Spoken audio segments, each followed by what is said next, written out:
S Alam কর্তৃক যে অবৈধ নিয়োগকৃত লোকজন ছিল তাদের বাতিলের জন্য আমরা আজকে এই মানববন্ধন করছি। এস আলম কর্তৃক পাচারকৃত যে লক্ষ কোটি হাজার কোটি টাকা যে বাহিরে পাচার করেছে সেটা ফেরত আনার জন্য কার্যকরী পদক্ষেপ গ্রহণ করতে হবে। সব সময় আপনাদের কাছে পাবেন এবং সব সময় আপনাদের পাশে থাকবো। যত রকমের ষড়যন্ত্র আছে আমরা ষড়যন্ত্র, সুতরাং আপনাদের হতাশ হওয়ার কিছু নেই। পৃথিবীর মানচিত্রে ইসলামী ব্যাংকটাকে আপনারা একটা আইডিয়াল ব্যাংক হিসেবে আপনারা প্রতিষ্ঠিত করবেন। বিগত ফ্যাসিস্ট সরকারের আমলে এস আলম কর্তৃক একটা ব্যাংকের উপর যে আধিপত্য বিস্তার করছিল, তাদের কারণে তার বেশি অবৈধ নিয়োগের কারণে ইসলামী ব্যাংকটা ছিল বাংলাদেশের একমাত্র ব্যাংক এবং অনেক সুখ্যাতি অবলম্বন করেছে। তারা অনেক গ্রাহকদের অনেক প্রফিট দিত, কিন্তু এস আলম যখন এই ব্যাংকের কর্তৃত্ব নেয় তখন থেকে তারা এই ব্যাংককে ধ্বংস করার জন্য নির্লক্ষ্য আটে।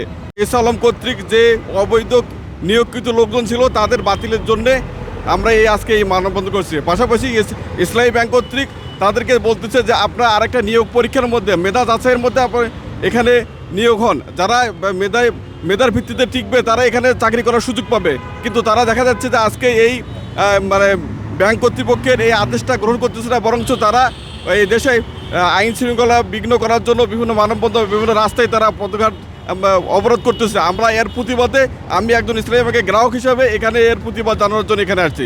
আমি চাচ্ছি এই ব্যাংকটা যেন আবার সেই আগের মতো আগের জায়গায় বাংলাদেশে এক নম্বরে চলে আসে এবং সকল গ্রাহকরা যেন তাদের আগের যেরকম আমানত রক্ষা ছিল, আমানত সুরক্ষা ছিল, যেভাবে প্রফিট পাইতো ওই রকম প্রফিট যেন আবার পায় এবং এই ব্যাংকটা যেন আবার বাংলাদেশের শীর্ষ অবস্থানে চলে আসে।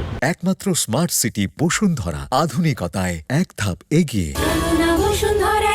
ইসলামী ব্যাংক সহ ব্যাংকিং সেক্টরে যে বিশেষ অঞ্চলের যে একচ্ছত্র কিছু অবৈধ নিয়োগ ছিল সেই নিয়োগগুলো বাতিলের দাবিতে আমরা আজকে এখানে একটা মানববন্ধনের আয়োজন করেছি।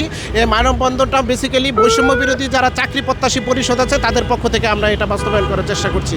আর আমরা যে 4টা বিষয় নিয়ে আমরা মূলত আজকের মানববন্ধনে অংশগ্রহণ করেছি সেটার মধ্যে আছে আমরা 2017 থেকে 2024 সাল এস আলম কর্তৃক প্রদত্ত সকল অবৈধ নিয়োগ এটা অবশ্যই বাতিল করতে হবে।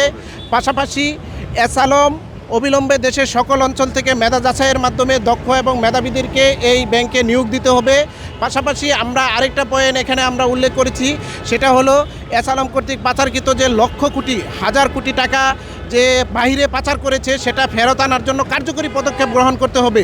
পাশাপাশি যে জিনিসটা গ্রহণ করতে হবে সেটা হলো যে সমস্ত ব্যাংক কর্মকর্তা এবং ব্যক্তিবর্গ নানা মিথ্যা তথ্য ও অপপ্রচার দ্বারা ব্যাংকের সুনাম সুখ্যাতি নষ্ট করছে তাদের বিরুদ্ধে আইনগত ব্যবস্থা গ্রহণ করতে হবে। এই 4টা বিষয়কে সামনে রেখে আজকে আমরা এই মানববন্ধন গ্রহণ করেছি। আপনারা মিডিয়া যারা আপনারা আমাদেরকে এসে এখানে আমাদেরকে অংশগ্রহণ করেছেন তাদেরকেও ধন্যবাদ জানাই।